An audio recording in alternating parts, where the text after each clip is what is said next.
हायवान 33 green गोल्डचं जे ना आपण बऱ्याच दाडे पेरा चांगले आपण 60 नंतर हाय सोयाबीन वाणायचं म्हणजे 10-15 वर्षी ते आपण हायवान पेरेचा तर उतार आणि मेहनत एवढी एकदम महत्वाचं आणि नंतर यार 3-4 फळीरो बियर संख्या आहे नाही 3-4 हा कोणशीच वाणेम छेचा 33 ग्रीन गोल्ड ये वाणे मग हाय बियाणे आणि हाय बी आपण देखील मिळच जे सर्व काळी टायमिंग बी ये 4 दाड लेट जरी हवो आराम येते दी मन त्या सायात बी आपण निवांत काढून वळायला लगार सकाचा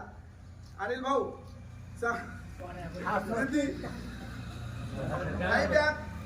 शेतकरी सर्व आज आणि मार्केटमध्ये रोपी एकदम सुटसुटीत आणि सब मालेपेक्षा हाते माली देखो तो 33 बी हाय मार्केट मध्ये वळकाळ यावं जावचं आता बोलू आणि थांब जाऊ